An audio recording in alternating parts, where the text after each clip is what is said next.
Created in 2009, Bitcoin has spurred a tidal wave of development in other cryptocurrencies and decentralized systems. This module will give you a brief tour of some of the leading ideas, both in new currencies and other areas ranging from decentralized storage to blockchain-powered door locks, and even new organizations that exist only in code.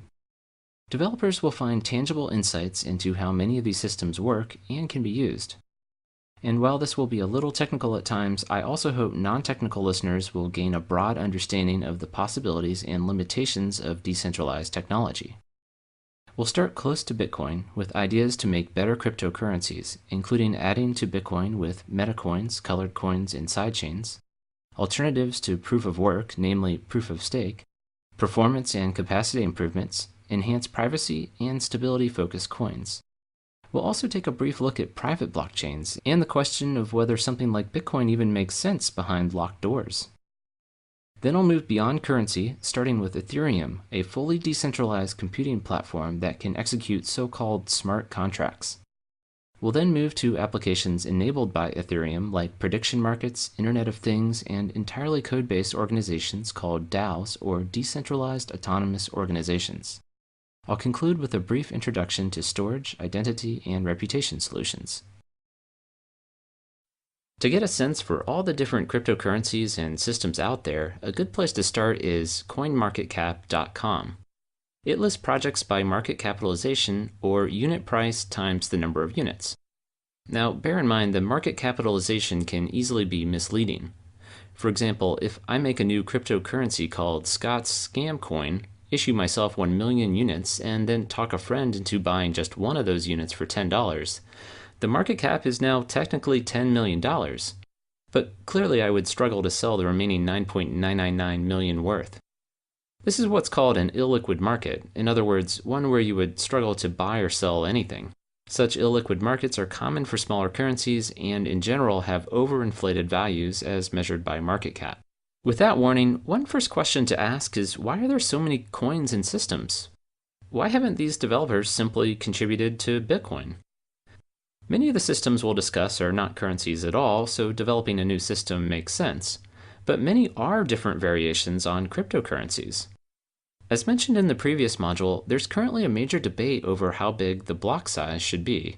It could be argued that this detail is somewhat minor compared to things like the consensus algorithm or inflation rate, yet debate over it has caused nearly a year of stalemate. Many people want to experiment with much larger changes to Bitcoin, but there's little will to make such risky changes on something that impacts so much money and so many people. Rather than add functionality directly to Bitcoin, some systems have added on top of Bitcoin. For example, Counterparty and Mastercoin both add an additional layer of protocol on top of Bitcoin, similar to the way HTTP is built on top of TCP.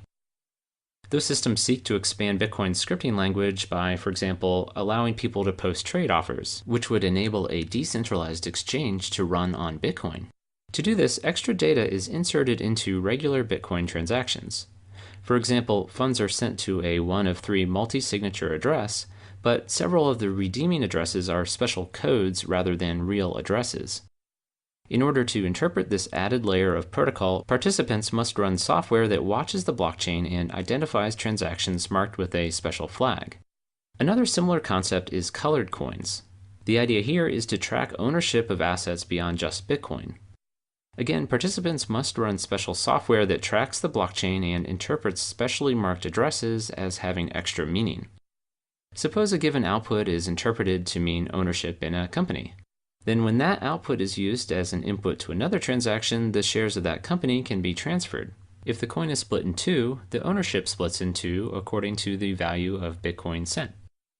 These so-called Metacoins are able to leverage the security, network, and data storage of Bitcoin, but they do have their problems. Many dislike the extra load these protocols place on the Bitcoin network. Recall that every transaction is relayed to every node and stored in perpetuity.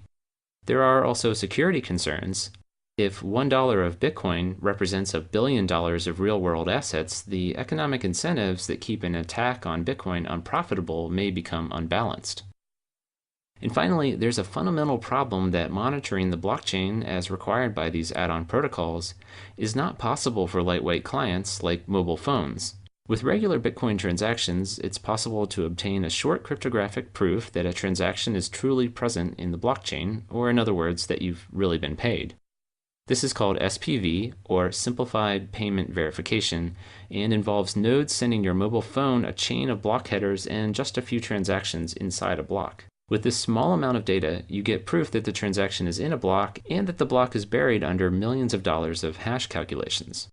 With Metacoins, however, this lightweight verification balloons quickly.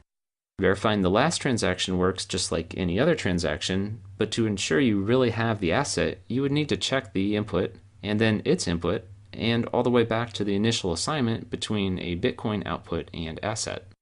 This fundamental difficulty in supporting lightweight clients was a major impetus for Ethereum and other entirely new systems. Because of these challenges, many people seek to make entirely unattached new currencies, which are typically called altcoins. The vast majority of currencies on CoinMarketCap are indeed altcoins. Whether an altcoin or metacoin, the startup stage can be perilous. Most currencies aren't useful until a substantial number of people adopt them. Also, if the security is based on proof of work, like Bitcoin, the system could easily be attacked if there aren't many miners participating. Then there's the question of how to distribute a new coin. Bitcoin slowly creates and distributes coins to random participants through mining. But some currencies choose to start out with a fixed supply or large initial amount.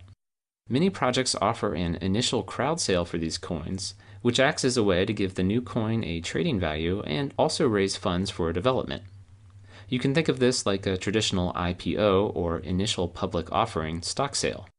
As you might expect, there have been several scams that only resulted in rich founders and no new system with any lasting value. The counterparty project we just mentioned took an interesting approach, however. They had an initial sale where people could buy the counterparty currency with Bitcoin, but instead of collecting the Bitcoins themselves, the Bitcoin was burned. Here's how this worked. During the initial sale, an exchange rate was set between Bitcoin and counterparty.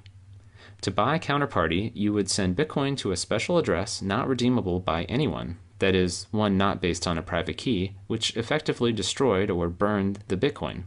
The counterparty software would recognize these transactions and assign the new currency based on how much Bitcoin was burned. It was hoped that this would engender trust in the community since the founders wouldn't be collecting Bitcoin themselves. It also bootstrapped the value of the new currency since something of existing value had to be traded for it. This idea of bootstrapping a currency by trading with Bitcoin can be extended to a powerful idea called sidechains. Instead of burning Bitcoin, what if the Bitcoin could simply be locked up and then traded back later on?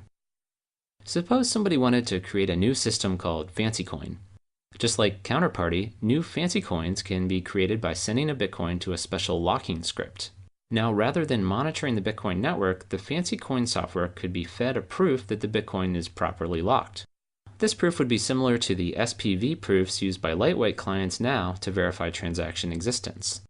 If a user decides FancyCoin is no longer interesting, he could send the FancyCoin to another locking script on the FancyCoin chain, and then take a proof of that back to the Bitcoin chain to unlock funds there. In this way, the new chain is said to have a two-way peg to Bitcoin. Sidechains provide a promising way to experiment on new systems without the perils of bootstrapping entirely unconnected altcoins. The only downside is that the core Bitcoin software needs some additional changes to fully enable transfers.